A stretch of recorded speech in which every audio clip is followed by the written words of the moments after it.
community, our hometown. This is Kearney Live on 102.7 FM, our hometown radio station. Kearney Live is presented by Kearney Trust, 310 West 92 Highway in Kearney, 816-628-6666. And now here's the hosts of Kearney Live, Mike Davis and Jim Dickerson.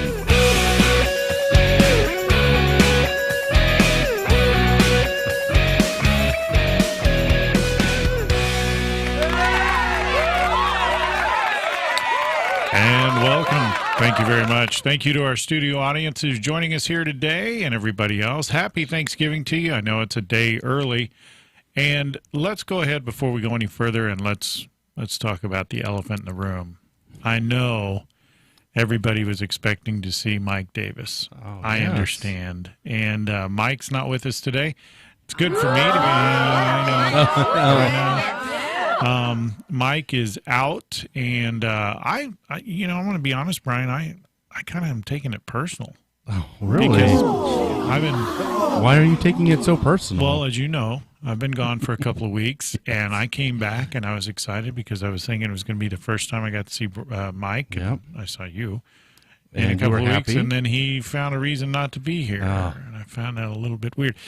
And for the guests and everybody else, it's kind of like, when they were like, so they go for Thanksgiving, and they're like, I was on Kearney Live yesterday. And they're going to go, with Mike Davis?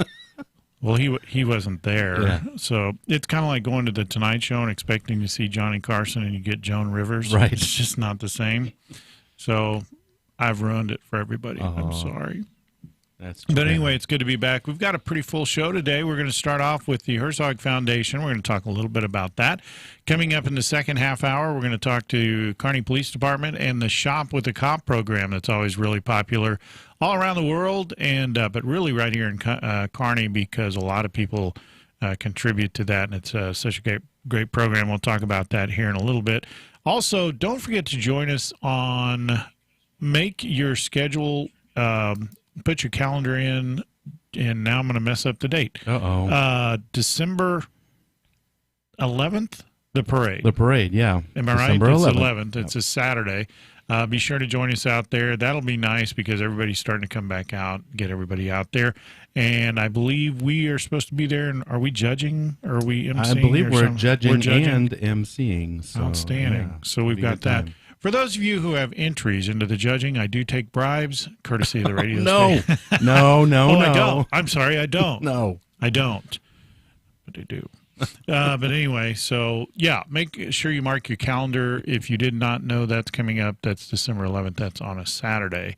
Other than that, I think that's all I've got. So let's launch right into it. First of all, I'd like to welcome Elizabeth Roberts. She's with the Herzog Foundation. Welcome. Thank you. Thank you for having me. It's our pleasure. Happy Thanksgiving to you. Just a little bit early before we get started. Brian's got some food coming in here shortly. Okay. Apparently not. I'm making it myself. I was just trying to make something happen. But anyway, Elizabeth, you're with the Herzog Foundation. So for those who don't know, let's just jump right in. Tell us a little bit about what the Herzog Foundation is, what you do, and why you're here. Yeah, I'm happy to tell you and the listeners a little bit more about the Herzog Foundation and about what we're doing. We are on a mission at the Herzog Foundation to advance Christian education nationwide. And in order to really paint the full picture of the Herzog Foundation and who we are, I have to tell you a little bit about our founder, Stan Herzog. Stan was from St. Joseph, Missouri. A lot of us in the Northwest Missouri area are familiar with Stan and his family name, the Herzog family, because of the construction business that they started in St. Joseph. It's a very successful railroad construction business, actually one of the largest private contracting companies in the entire United States. And so that's how Stan and his family kind of amassed their wealth and their reputation in Northwest Missouri. But what a lot of people don't realize is Stan was also very passionate about Christian education. All of his children graduated from St. Joseph Christian School up just north of us. And when Stan passed away, somewhat unexpectedly in 2019, he actually left his life's fortune to our foundation, to the Stanley M. Herzog Foundation. And so we are headquartered right here in Smithville, Missouri, and we are on a mission to advance Christian education. So one of the things, it's kind of interesting you bring that up because I know earlier, many years ago, there was Christian schools were pretty prominent, and then they kind of faded off, and now they seem to be making a resurgence. And we talked a little bit about this before the show started. Are you starting to see a bigger interest in people? I know a lot of people want to get their kids out of the public schools, but then if they want to go to a private school, the selection of which one they want. Are you guys starting to see an increase of interest and enrollment in your programs? Yes, we are seeing increased enrollment in Christian schools nationwide. Actually, just a couple weeks ago, the New York Times ran an article about this boom that they're seeing in Christian education. And if a publication like the New York Times is admitting that Christian education is booming, it must be true. That is very true. And I think there are a number of factors contributing to this increase in enrollment. First of all, the impact of COVID can't be denied. A lot of public schools were impacted by shutdowns and mask mandates, and Christian schools, on the other hand, were largely able to stay open. But I think another factor on top of the COVID factor is just the curriculum that we're seeing. And since so many kids were learning at home with parental supervision, parents were able to see firsthand what this curriculum looks like, and they might not have been aware in the past, of some of the things that their kids were learning. And so I think parents' eyes were really opened through that virtual learning process. And for those reasons, I think parents are also starting to consider a Christian education. Yeah, let's talk about that for a second. So one of the things that's really become very prominent and an unintended thing that happened when we did the coronavirus thing, we'll call it the Rona, as you said, but when we're talking about public schools, parents for the first time really started to see what was being taught, and they weren't amused. Now, people they're starting to become more involved. I think going back in the 70s and 80s and that sort of thing, parents were a little more involved with PTAs and all that sort of thing. But now, you got soccer, football, basketball, theater, band, all these different things that kids do. The parents and kids do a lot of stuff on computers, so the parents got more removed. But then unintentionally, they became involved, I guess, with all the Zoom and all this, that, and the other, and they saw what was actually being taught. I guess the question would be, what is the difference besides the obvious? I mean, I'm sure you guys aren't teaching critical race theory, I would assume, in the Christian schools. But a good question would be, if I were to send my kid to a Christian school, what kind of curriculum, academics would I expect to see, or could I expect to see? I think the main thing with Christian education that really sets us apart from some of the public schools is that we really listen to the parents and what they want their kids to be taught. And like you alluded to with critical race theory, we actually did a survey nationwide. The Herzog Foundation conducted this survey, and we asked parents with their kids in private schools, and we asked parents with their kids in public schools, what do you want taught to your children? Is it critical race theory? And overwhelmingly, over 70% of parents got back to us, and they said that they do not want critical race theory taught to their children. So I think when it comes to a Christian education, we're taking those things into account. We're really listening to parents and what they want their kids to be taught, and we're lifting up conservative values. We're lifting up biblical values. And unfortunately, too often in public schools, those values are being torn down and ridiculed and mocked in many cases. Yeah, and the other thing is, so I know a lot of parents are concerned too that we're not teaching the basics of what you need. I mean, we're talking basic arithmetic, basic learning how to speak and write English, things like that. But I would assume in your schools, those are core things that you're teaching, and the education process is built upon. Of course, in Christian schools, we do focus on education fundamentals, like you said, and we're also not inserting political jargon and political opinions into those subjects, because unfortunately we are hearing from parents that even subjects like math are becoming political in the way that they phrase word problems and the way they're setting up the questions to students, that they're inserting political messages, even in those subjects like math that should be pretty basic, like 2 + 2 = 4, like you said. Yeah, I was surprised too. It never occurred to me until I started seeing some of the questions that how you could insert that into math, because when I was in school, the math questions were like a train leaves Chicago at I mean, it was so mundane and, and a pain to figure out, I might add. But there was no political, you have 6 apples and you drop 3 of them. Clearly you only have 4 left. But that's supposed to be funny. Everybody knows the answers too. But one of the things too, one of the things that I've heard parents wonder about in the past, if they enroll their kids in a Christian school, do they lose any of the other things that you might have in a public school as far as the extracurricular things like theater, band, all that sort of thing? Are those curriculum starting to expand in the Christian schools?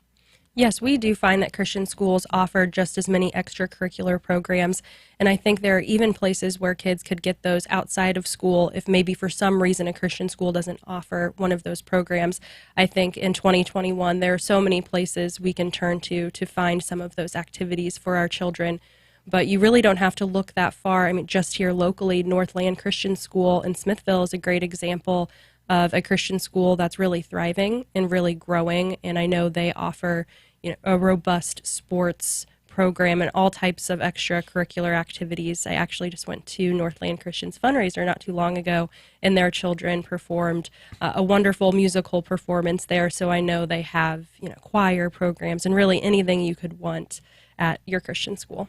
So if I want to enroll my kids in a Christian school, am I limited by geographical boundary? How do I pick where? What process would I go through? How do I get involved in something like that? Yeah, if parents are considering a Christian education for their children, I would definitely encourage them to reach out to us at the Herzog Foundation. Our website is herzogfoundation.com. That's HERZOG Foundation.com, and we are happy to put parents in contact with schools in their area. That's actually an initiative we did earlier this summer. We did Find My KC School, where we did exactly what you're talking about, reached out to parents and helped them find Christian schools in the Kansas City area. But another great thing about Christian education is you're really not confined to just your county or your local school district. If you are passionate about your children receiving a Christian education and you're willing to travel to another area, for example, if you live here in Kearney and you find a Christian school in downtown Kansas City, your kids could attend that school. There are no limitations there. Are you guys having limitations as far as enrollment? And because you can only enroll obviously so many, are you guys filling up pretty good? Yeah, we are seeing enrollment levels rise in Christian schools, and I can't speak to the enrollment levels at each individual school and how each school has different criteria and different numbers and capacity for how many kids they can let in, but we are seeing enrollment rise in Christian schools here in the Kansas City area and throughout the entire nation, really. And that's why at the Herzog Foundation, we want to provide resources to these schools so as their enrollment rises, so we can help them if they need more classrooms, if they need more teachers. That's where we want to come in as the Herzog Foundation and help them and provide some of those resources. Do they try to, I know in public schools, one of the problems they run into is the class, the student to teacher ratio is way out of whack. You may have a teacher that has 35 kids, which is just, it becomes unmanageable at some time. Do you guys try to keep your ratios down so that you're getting a better education, or how do you guys go about handling that? Yeah, every Christian school is different as far as class sizes go, but I think a strong suit of Christian schools is they do tend to have smaller class sizes, and so kids do get some more one-on-one time with their teachers, more one-on-one time than they might receive in a public school. And I'm kind of interested too. I know each school is probably different, but as far as do you find yourself, especially now, finding it easier to attract educators to that kind of a program? Because I know there's a lot of people pulling back they don't want to. They wanted to get into education, but they don't want to do a public school. Right. I think teachers are attracted to Christian schools because they have some more freedom, like we talked about earlier, in what's being taught. You know, Christian school teachers aren't held under the control of teachers' unions. Like so many of these public schools, unfortunately, their teachers are heavily influenced by unions and just other political issues that really have nothing to do with the education of children. So at Christian schools, we can really take into account what is best for the children, what do the parents want, and I think naturally teachers like that, and they like that we prioritize that.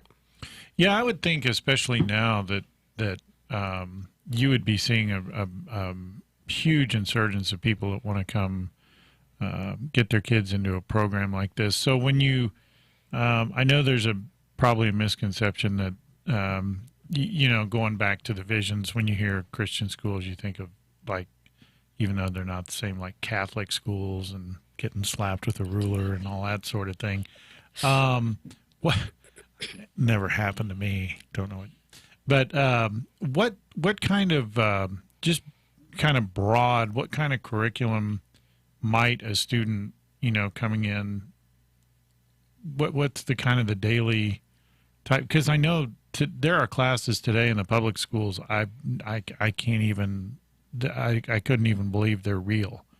And I can't think of one right off the top of my head, but there's some, you read them and you're like, I can't even believe that's a class. And it gets worse when you get into college, which you guys don't do anything with the college programs, I assume. The Herzog Foundation right now is just focusing on K through 12, not the higher ed space, but I grew up going to Christian school. I attended Catholic school in St. Joseph, and one course that I know for sure is happening in a private Christian school and it's not happening in a public school is religion class.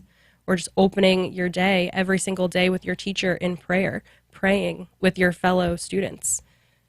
You know, those are really important courses, and they're definitely not happening in public schools. Yeah, that'd be a big negative on that. I know that's not happening. But what you talked about, we've got the school. Where are some that are around here that people might, because I know some people might be thinking, you know, I'm interested in getting my kid to do that, but I don't want him to have to travel from here clear over to wherever. So where are some other schools that are around here that you guys are involved with, that location-wise?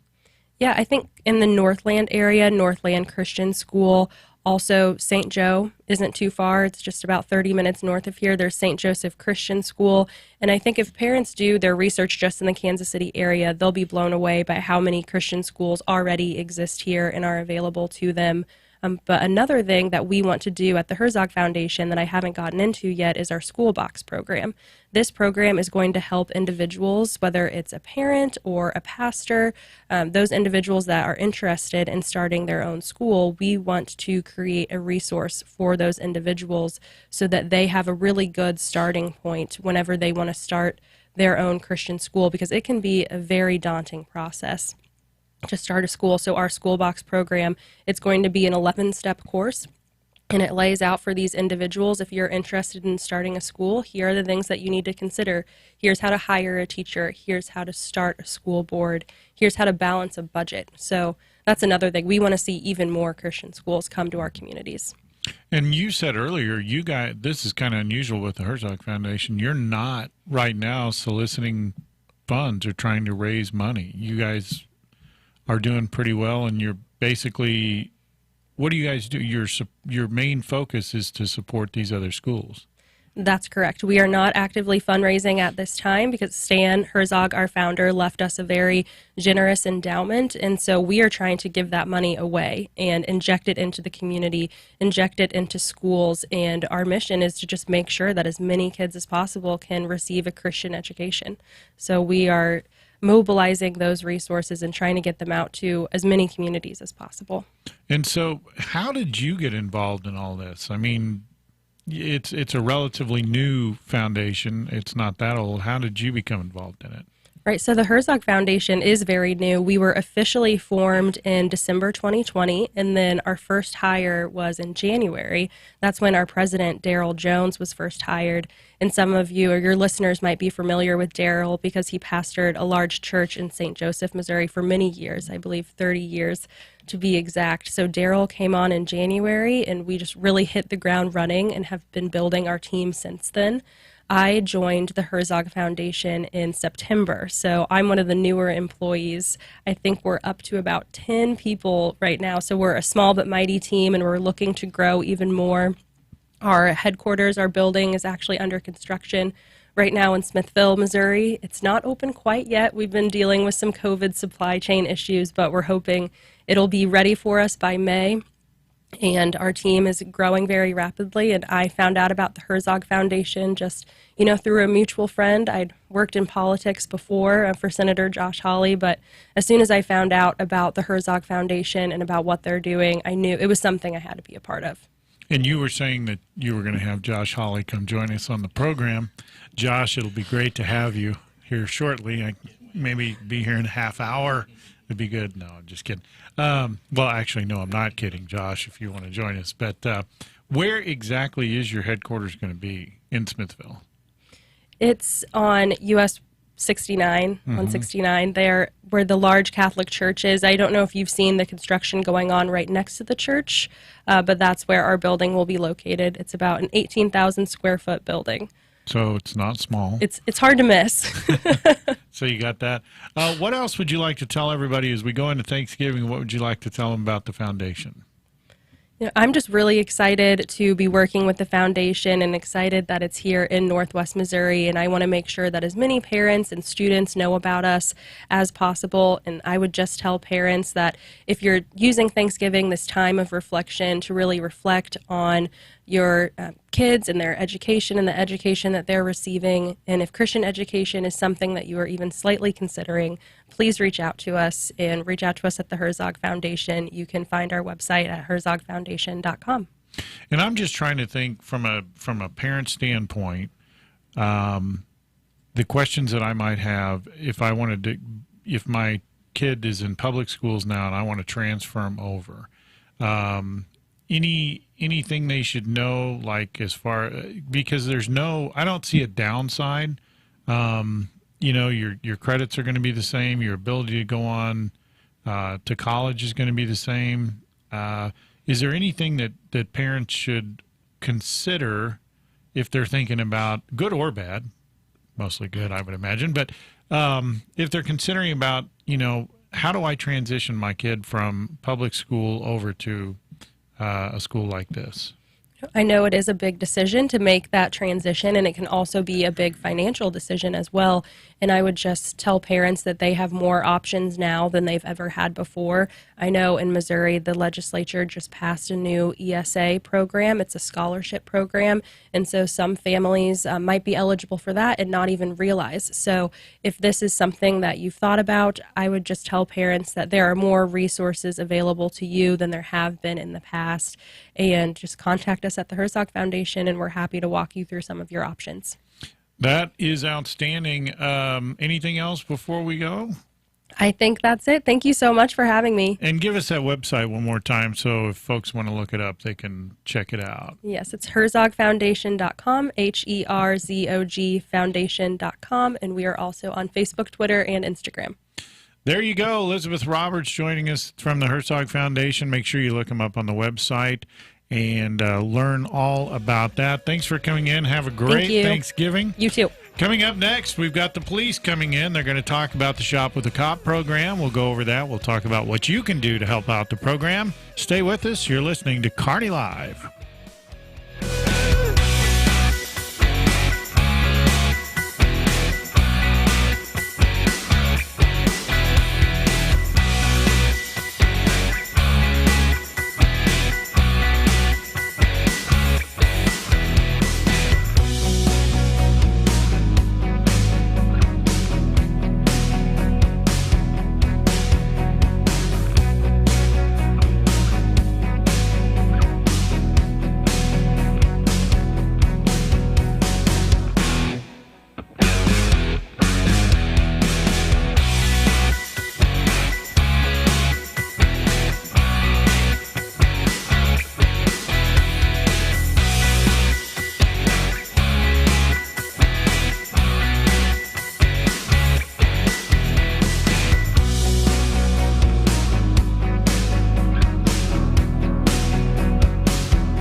Making our programming possible on KPGZ are these fine underwriters.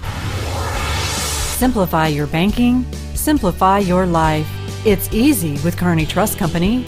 The world has become fast-paced, and we understand that you are busy. That's why we offer a banking experience that's as simple and stress-free as can be. Kearney Trust goes beyond convenient locations and good customer care to offer banking services that make managing your finances quicker and easier than ever before. Online, bill pay, e-statements, and mobile banking are available to give you a positive banking experience so you can get back to your life and activities. Kearney Trust also provides capital to people and businesses so they can achieve their goals. Whether you know exactly what you want or just need someone to talk to about your dream, you can speak with them and work on that dream.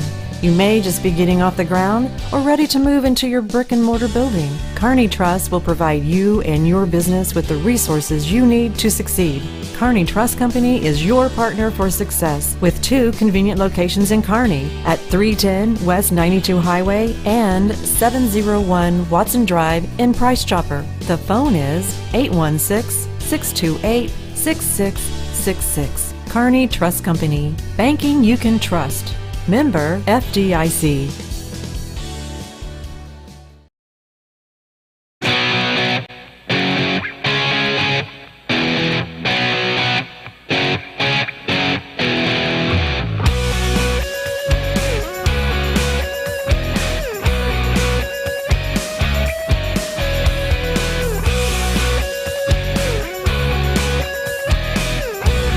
Simplify your banking.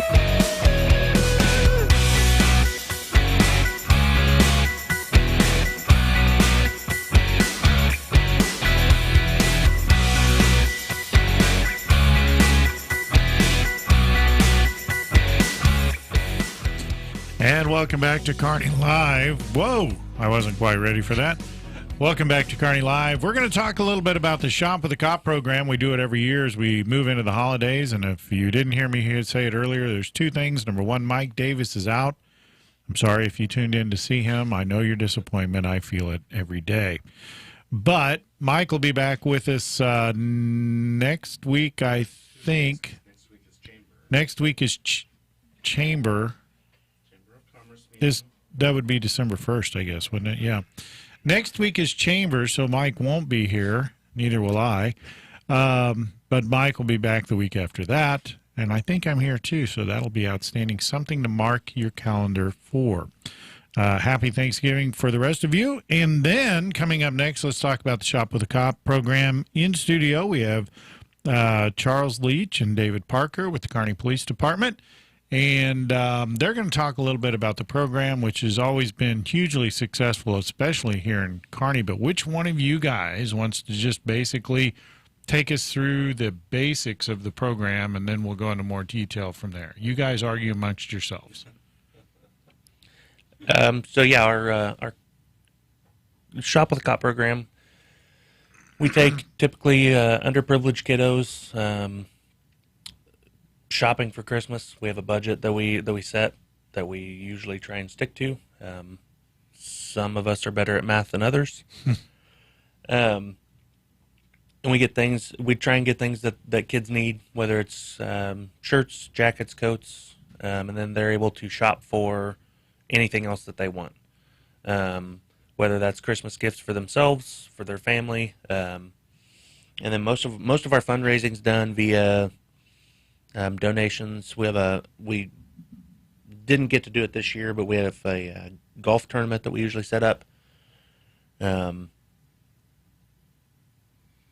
so basically you've got, you're going to allow 25 kids, is that right, Yes. this year?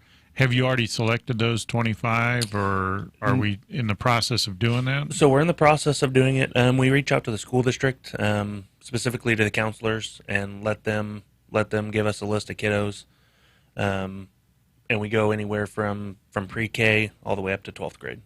And so if someone knows of a kid that they think would be good for the program, how would they go about making arrangements to get the kid involved in it?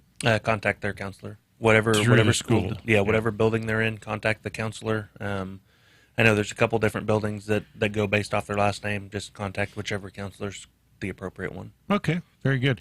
So the Shop with the Cop program, it basically it's for kids that normally wouldn't get a regular Christmas, I guess, is a better way to say it.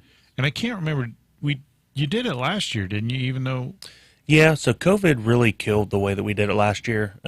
Typically, we'll take all the kids, and we'll go down to Target, and they'll actually shop with us. Last year, we ended up calling parents and getting basically their Christmas lists. And then it was Corporal Leach and I, and then I think our wives, well, I know my wife went.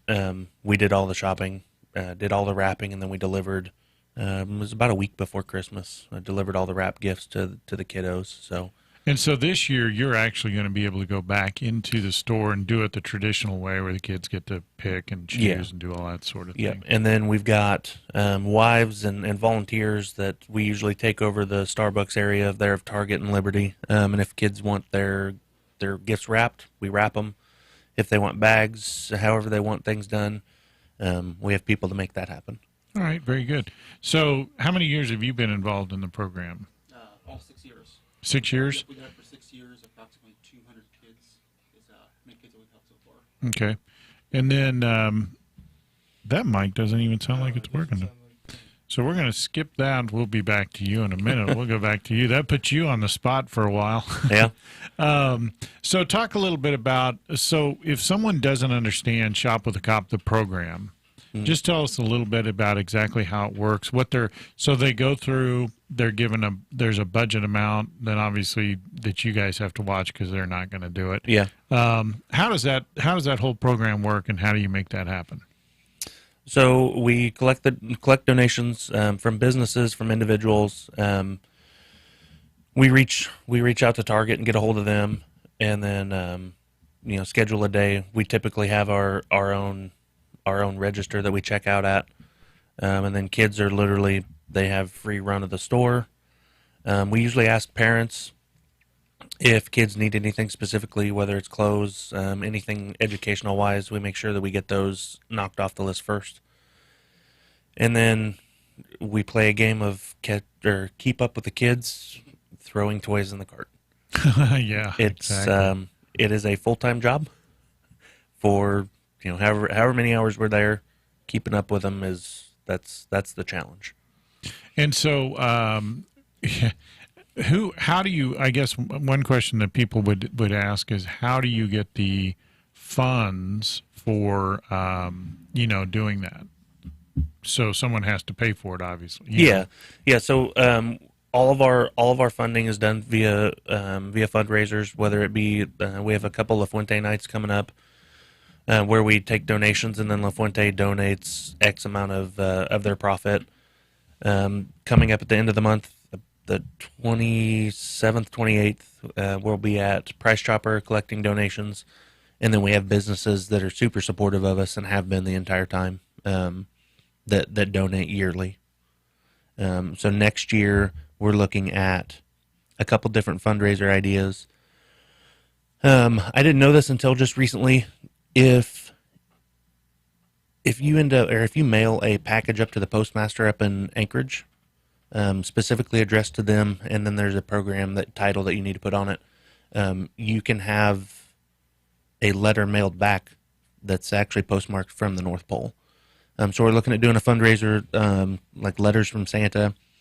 And then I've reached out to all of the art teachers in the district to do a competition for all their kiddos to design our T-shirts for next year.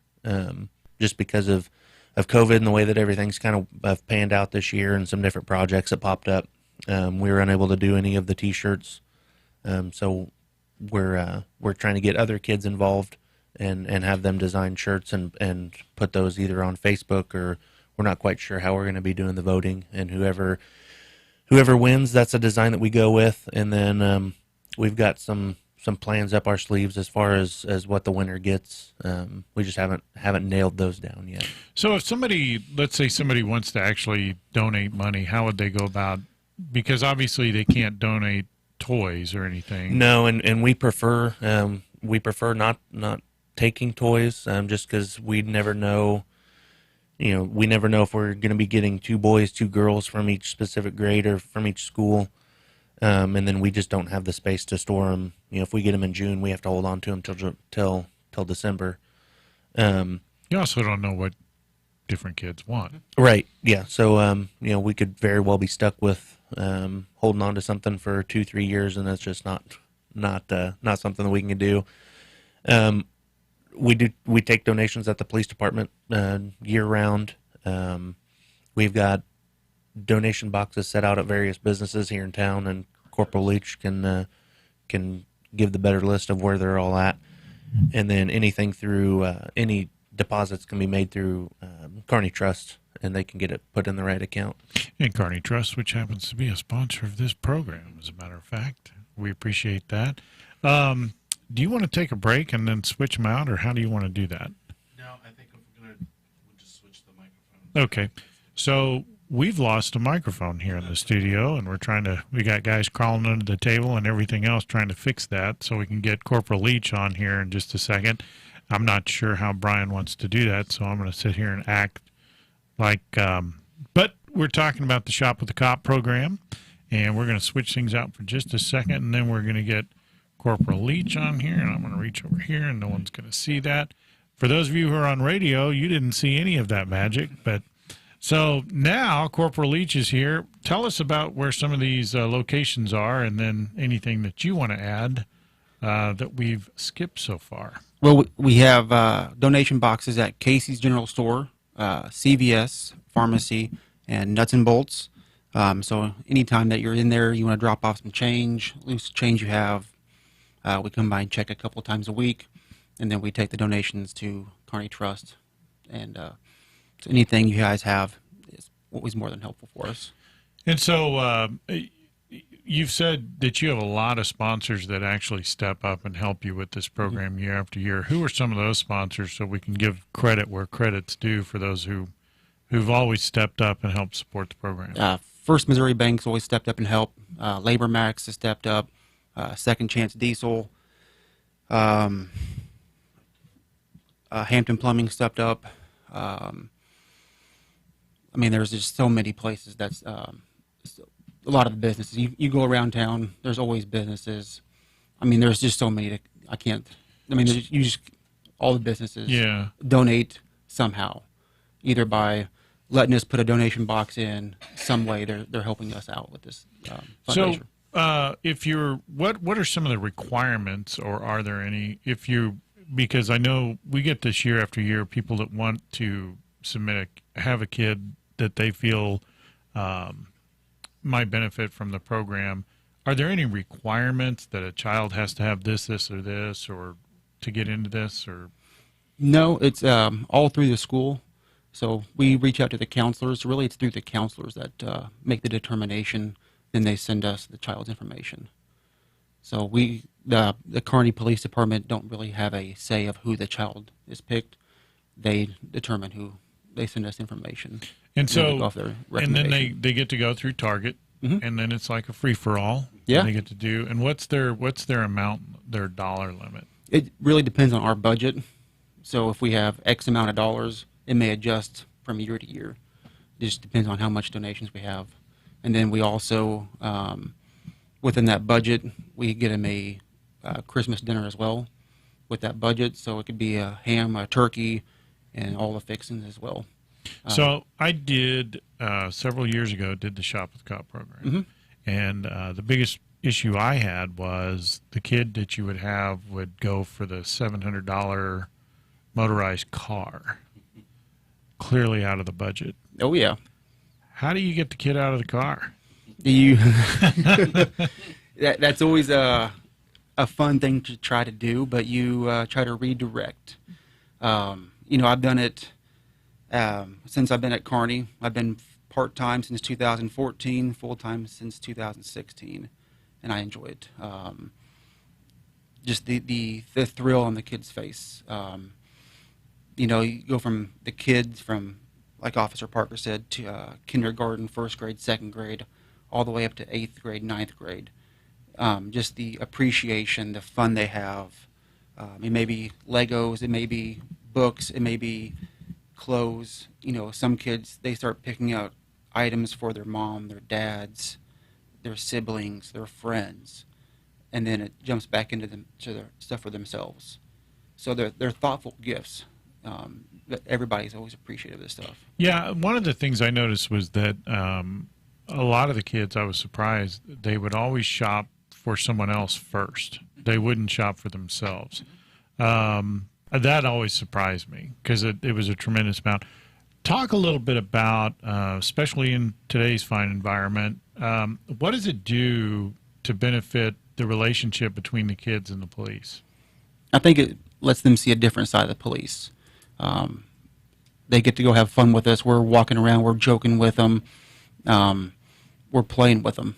They're not seeing us enforcing the law. We're shopping with them, having fun with the toys, throwing the ball in the aisles with them, seeing their interest of what kind of toys they like, that we know what kind of toys they like. I have kids, their ages as well, so I know what kind of toys they like as well. My son likes their kind of toys. They're kind of shocked. Officer Parker's the same way. He's very familiar with the same kind of toys that they are as well. So they're kind of shocked when we know about the toys that they're interested in, the games that they're interested in. But I think they're usually shocked about that kind of stuff. The thing that I'm a little shocked about is when I go into Target and throw a ball down the aisle, the manager always yells at me. Mm-hmm. So you guys get to do that, though? It's kind of.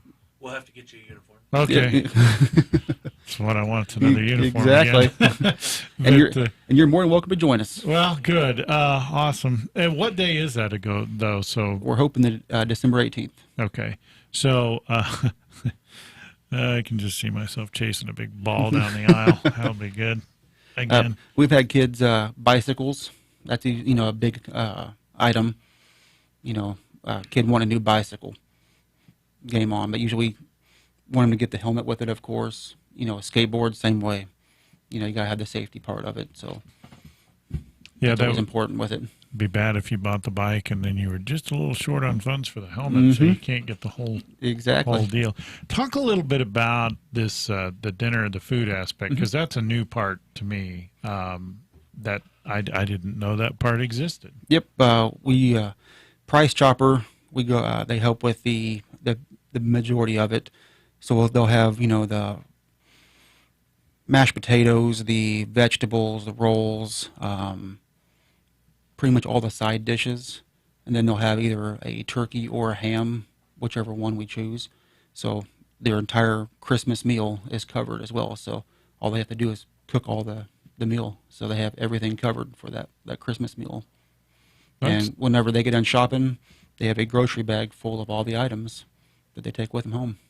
That's an interesting thing. And who is that? All part of the general donations? You take it out of the same funds? Yes, that sir. Come in? Yep. So remind folks again, because I know as we talk more about the program, some people may want to donate. What's the best way again for folks to donate to this? You can bring any donation up to the Kearney PD.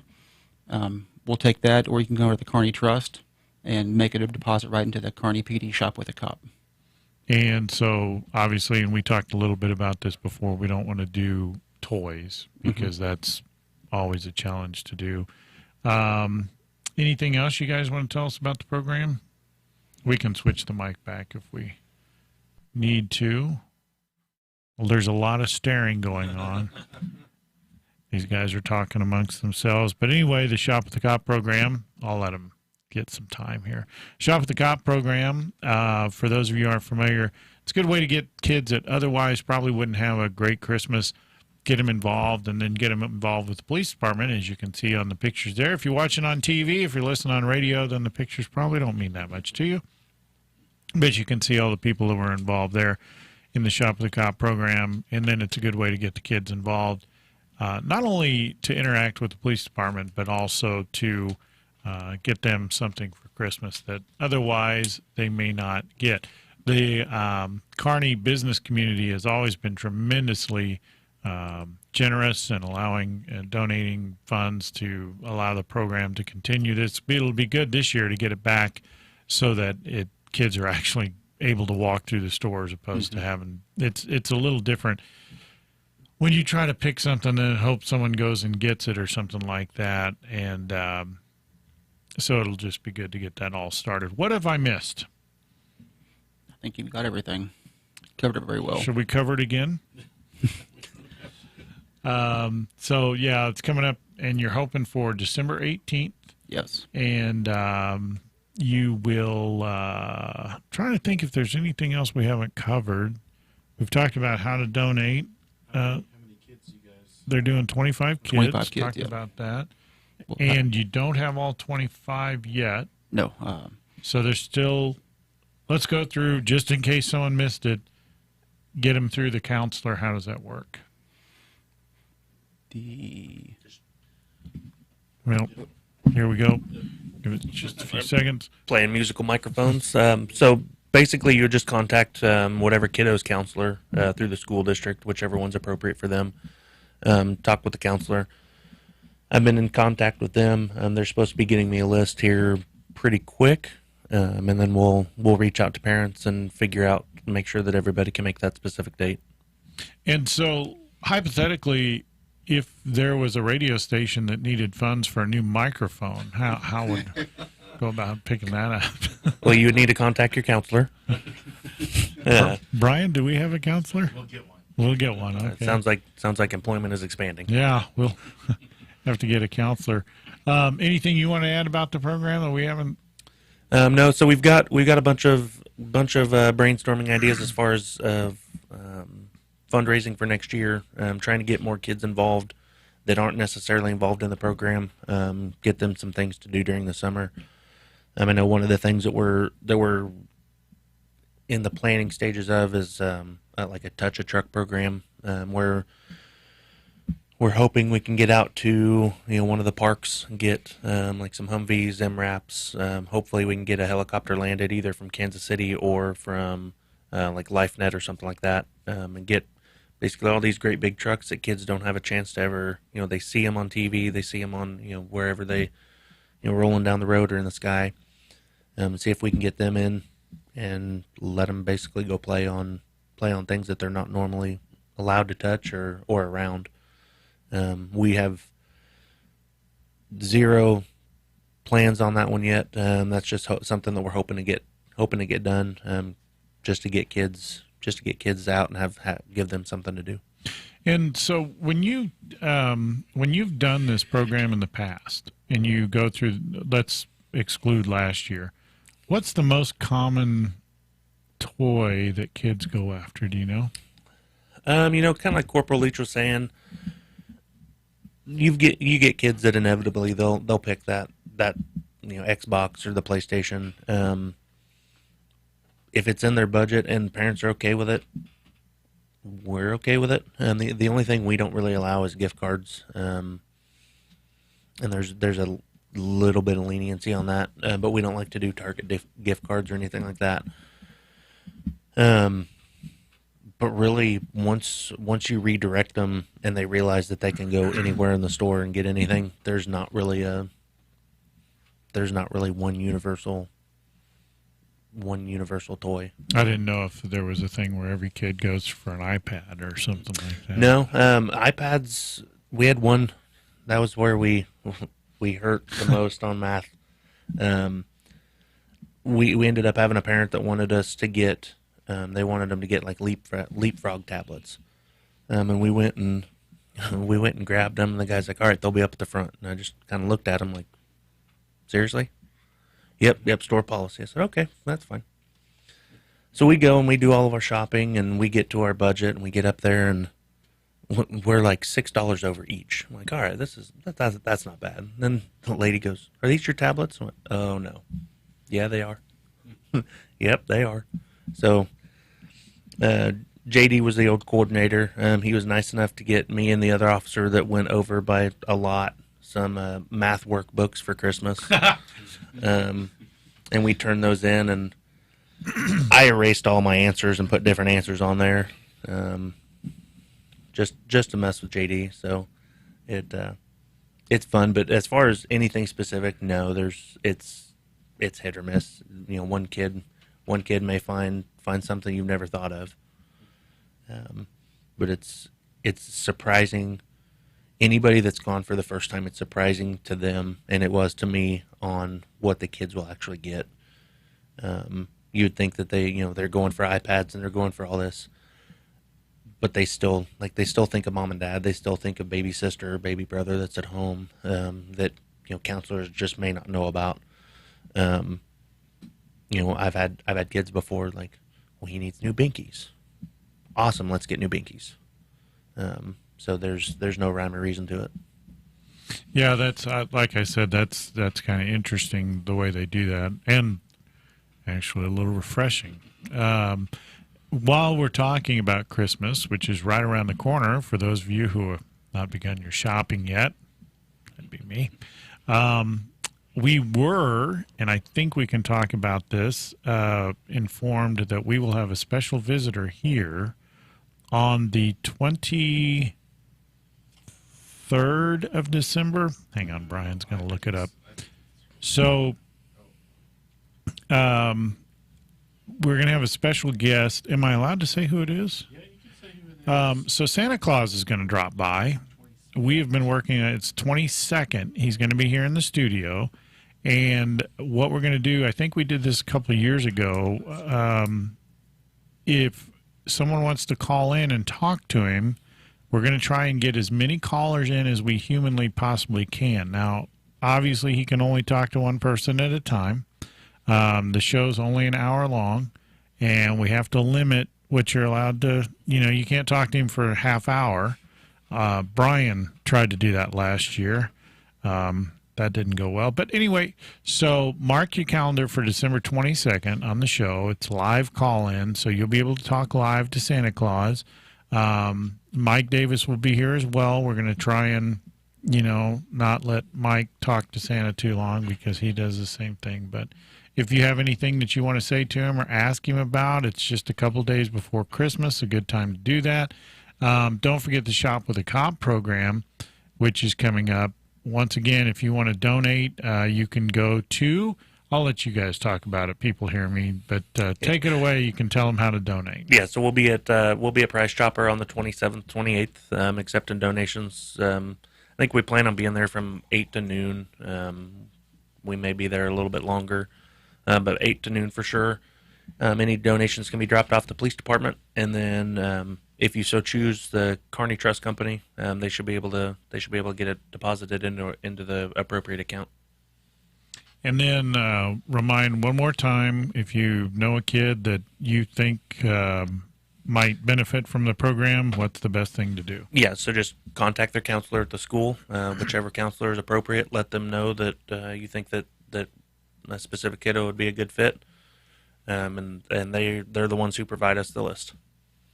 All right, so that's the Shop with a Cop program that's coming up, and looking forward to that. For anybody who wants to donate, it's an excellent opportunity to donate, and it's a great program. Good way to get some kids some stuff that they may not normally get. Also a good way to get the police department and the kids together so they can see the police in a different light. Don't forget to join us on December 11th. Mark your calendar for that. That's going to be the parade, the Christmas parade here in Kearney, Missouri. We'll be there for that. Then also December 22nd, don't forget Kearney Live. At noon, we're going to have Santa Claus in studio. It's a call-in show if you want to talk to him, or you let your kids talk to him. But I know adults want to talk to him too. Last year, we had a few adults call in. You know who you were. But that's kind of a first come, first serve.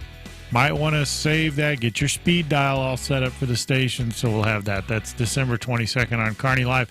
For the rest of us, we won't be here next week. It's Chamber Week, but we will be at Thanksgiving tomorrow. Happy Thanksgiving to everybody. We'll see you in a couple of weeks here on Kearney Live. Thanks for joining us.